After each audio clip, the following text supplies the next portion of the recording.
Hello everyone, welcome you all on my YouTube channel future mentor. आज काफ़ी time के बाद मैं वीडियो बना रही हूँ क्योंकि मेरी तबीयत कुछ टाइम से बहुत ही ज़्यादा ख़राब थी और जैसा कि मैंने आप सभी को बोला था कि मैं ईवीएस के टॉपिक पे कंप्लीट वीडियो सीटेट के लिए प्रोवाइड करूँगी, बट मुझे थ्रोट इन्फेक्शन है जिसकी वजह से मैंने वीडियो नहीं बनाया।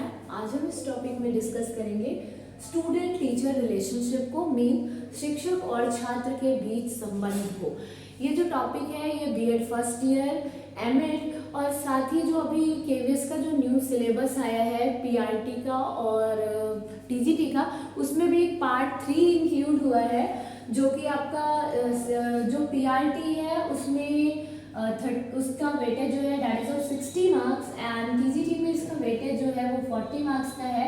इसी के अंदर ये जो topic perspective something like that add हुआ है, उसमें क्या है, इसके अंदर एक सब टॉपिक है स्टूडेंट टीचर रिलेशनशिप। तो आइए हम देखते हैं कि शिक्षक छात्र संबंध है क्या। तो शिक्षक छात्र संबंध बाकी संबंधों की तरह ही एक संबंध है जो कि इंसान की लाइफ में काफ़ी ज़्यादा इम्पॉर्टेंट होता है, क्योंकि एक स्टूडेंट की लाइफ में, एक इंसान की लाइफ में उसके टीचर का रोल जो होता है वो बहुत ही ज़्यादा इम्पॉर्टेंट होता है। एक अच्छा टीचर एक बच्चे की ज़िंदगी को एक अच्छे राह पे ले जाता है और साथ में आप कह सकते हो कि टीचर जो है वो मतलब बच्चों की लाइफ को चेंज कर सकते हैं। तो आइए हम देखते हैं कि उनके बीच कैसा रिलेशनशिप होना चाहिए। तो फर्स्ट ऑफ ऑल जो टीचर और स्टूडेंट के बीच में रिलेशनशिप होना चाहिए वो फ्रेंडली रिलेशनशिप होना चाहिए। फ्रेंडली आई मीन कि एक फ्रेंडली का मतलब क्या है कि एक ऐसा रिलेशनशिप जिसमें बच्चा जो है टीचर को अपनी बात, अगर उसे पढ़ाई से संबंधित कोई प्रॉब्लम है या फिर अपने क्लास में पीयर ग्रुप जो है उनके लोग जो है उसके जो पीयर्स है अगर उसे परेशान कर रहे हैं, तो ये सारी चीज़ें जो अपनी परेशानियां हैं उसको बेझिझक अपने टीचर को शेयर कर सके। ठीक है। Next is facilitator. फैसिलिटेटर का मतलब होता है सुविधादायक। तो टीचर का काम क्या होता है? सुविधादायक का, बच्चे को सुविधा प्रदान करना, बच्चों को उसके काम में हेल्प करना। बच्चे उनका काम होता है कि वो है ना एज ए स्कैफोल्डिंग, मीन्स एक टेम्पररी सपोर्ट की तरह काम करे।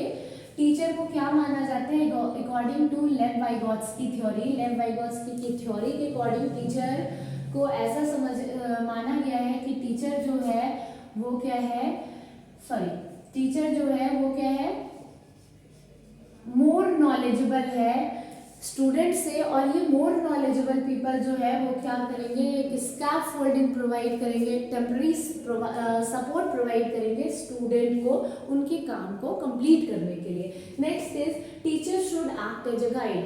टीचर का काम क्या है कि टीचर को एक गाइड की तरह एक्ट करना चाहिए। साथ ही और भी कई सारे पॉइंट्स हैं, जैसे कि समटाइम जो है वो टीचर जो है वो पेरेंट्स की तरह रोल प्ले करते हैं। पेरेंट्स तो नहीं बन जाते बट वो पेरेंट्स की तरह रोल प्ले करते हैं। जैसे पेरेंट्स जो है अपने बच्चों की गलतियों को एक्सेप्ट करते हैं, उन्हें समझाते हैं, ठीक उसी तरीके से जो टीचर जो है वो भी बच्चों के साथ उनकी गलतियों को एक्सेप्ट करते हैं, उन्हें समझाने का काम करते हैं। ठीक है।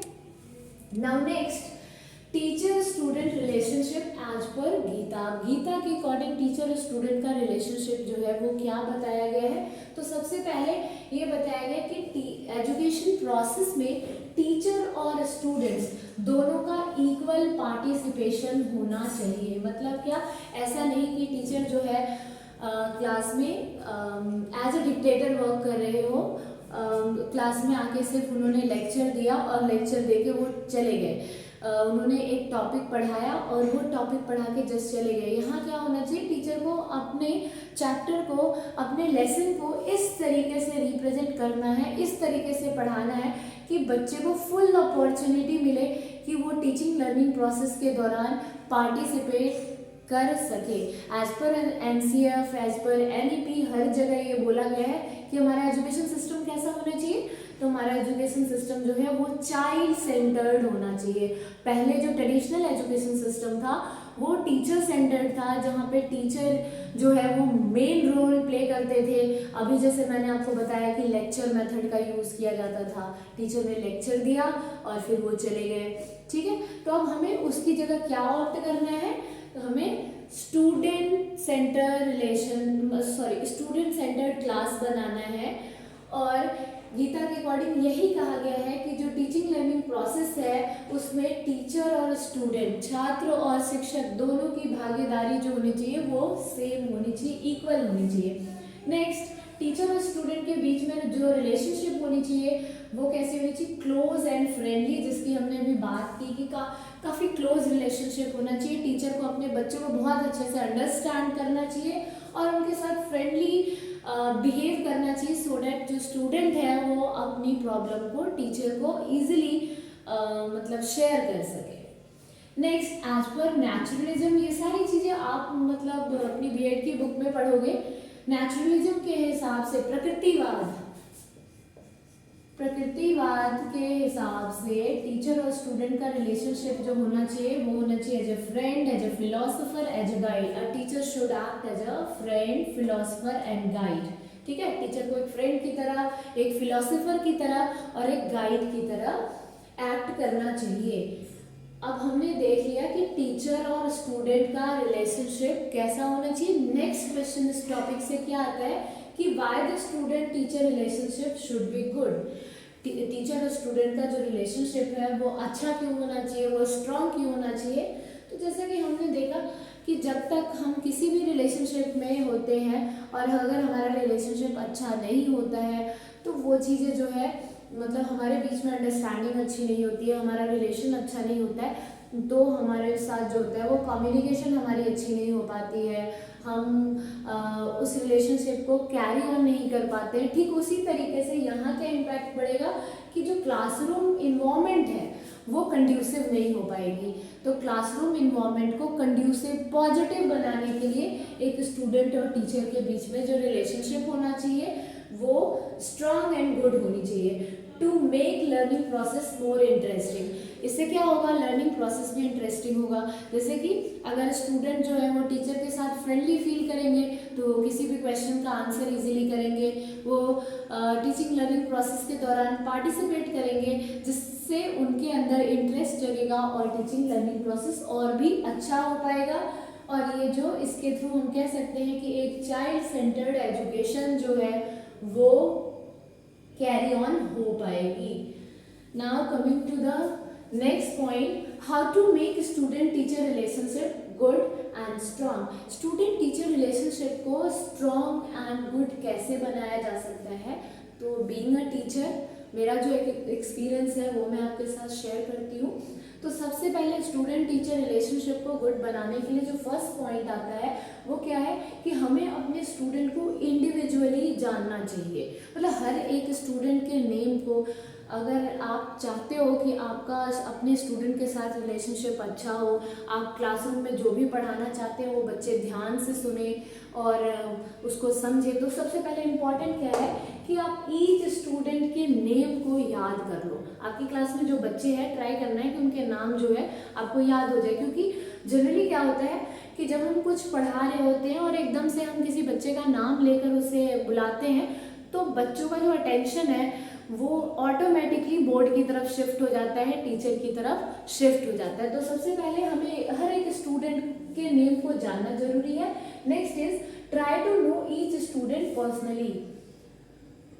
यहाँ हम लिख सकते हैं know the name of each student. Next is try to know each student personally. मतलब हमें हर एक स्टूडेंट को ट्राई करना है कि हम इंडिविजुअली भी हर एक नाम तो हमने याद कर लिया, प्लस हम हर एक स्टूडेंट को पर्सनली जानने की कोशिश करें। अब पर्सनली जानने में क्या आएगा कि मतलब लाइक कोई बच्चा है आपकी क्लास में पढ़ाई में इंटरेस्ट नहीं ले रहा, या कोई बच्चा बिल्कुल चुपचाप रहता है, या फिर कोई बहुत ही ज़्यादा नॉटी है, तो आपको ट्राई करना है, पता करना है कि आखिर ये क्यों ऐसा बिहेव करते हैं, क्यों एक्ट कर रहे हैं। और इसके थ्रू आपने जो वर्ड पढ़ा है कि इंडिविजुअल डिफरेंस को आप आइडेंटिफाई कर पाओगे और फिर आप इसी के अकॉर्डिंग अपनी teaching learning materials, teaching learning methods जो है वो चूज कर पाते हो। ठीक है ना।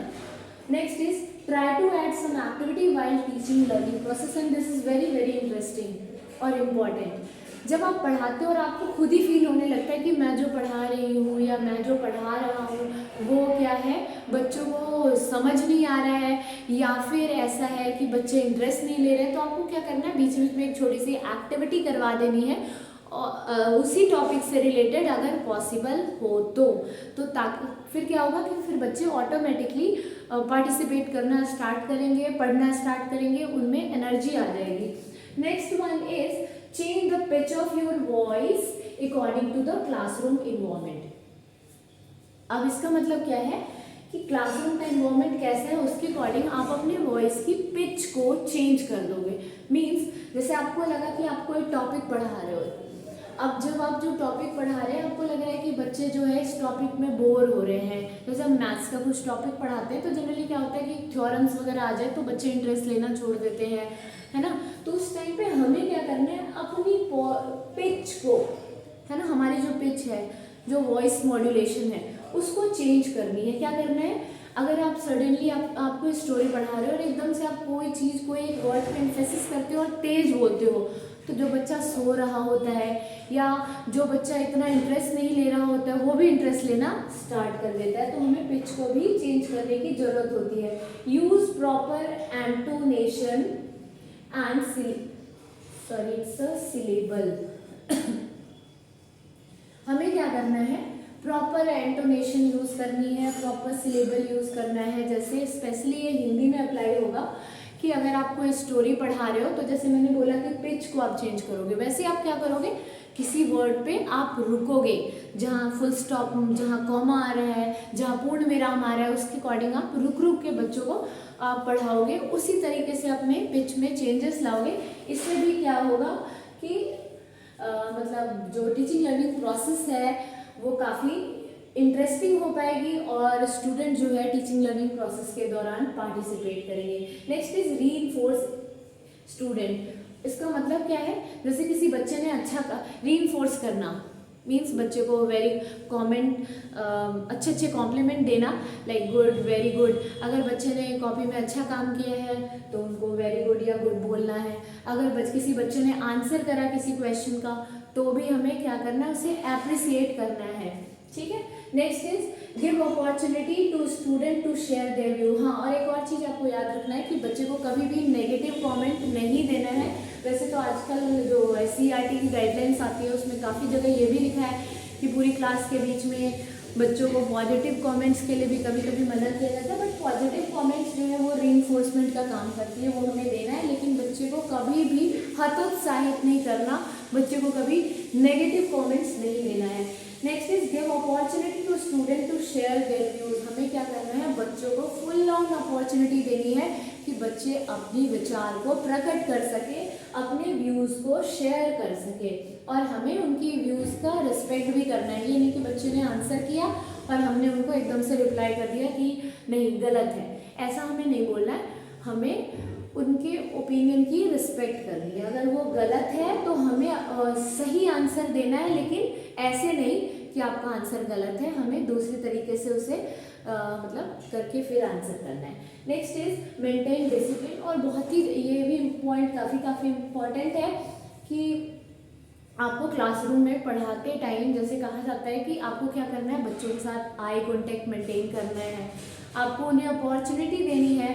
उतना ही इम्पॉर्टेंट है कि आपको डिसिप्लिन भी मेंटेन रखना है। क्लासरूम का जो है क्लासरूम मैनेजमेंट स्किल आपके अंदर होनी चाहिए। अगर आप एक्टिविटी करा रहे हो तो ये नहीं कि सारे बच्चे ना शोर करना स्टार्ट कर दें। एक्टिविटी आपको इस तरीके से ऑर्गेनाइज करनी है, इस तरीके से बच्चों को कंट्रोल करना है कि वो एक्टिविटी जो है उसमें बच्चे इंटरेस्ट भी लें, प्लस क्लासरूम का जो इन्वायरमेंट हो वो भी डिस्टर्ब ना हो। Next is content should be pre plan and this is very important. आप जो भी पढ़ाने जा रहे हो उसका पहले से आपने लेसन प्लान बना रखा होगा। जब आपने लेसन प्लान बना रखा होगा तो आप किसी भी चीज़ को बहुत अच्छे से डिलीवर करोगे, और जब आप उस टॉपिक को अच्छे से डिलीवर करोगे तो ऑटोमेटिकली जो है वो बच्चे जो है इंटरेस्ट लेंगे, और साथ ही वो आपको मतलब आप उनके लिए कुछ टाइम बाद ऐसा होता है कि वो आपको लाइक करना स्टार्ट कर देते हैं, आपकी टीचिंग स्किल्स को लाइक करते हैं, और ऑटोमेटिकली टीचर और स्टूडेंट के बीच में जो रिलेशनशिप है वो गुड बनती जाती है, अच्छी स्ट्रॉन्ग बनती जाती है। So this is all about student teacher relationship. यहाँ मैंने आप सभी के साथ डिस्कस किया कि what is student teacher relationship and as per Gita, as per naturalism, what are the important points regarding the student teacher relationship, and then we have seen why the student teacher relationship should be good, क्यों होना चाहिए छात्र और शिक्षक के बीच में अच्छा संबंध, और किस तरीके से शिक्षक और छात्र के बीच के संबंध को और अच्छा बनाया जा सकता है। ठीक है, तो आई होप सो आप सभी को ये वीडियो पसंद आया होगा। अगर वीडियो पसंद आया तो प्लीज़ वीडियो को लाइक करें एंड चैनल को सब्सक्राइब करें और ज़्यादा से ज़्यादा लोगों के साथ वीडियो को शेयर करें सो डैट मैक्सिमम लोगों को इस वीडियो के थ्रू बेनिफिट मिल पाए। Thanks for watching this video. Thank you all.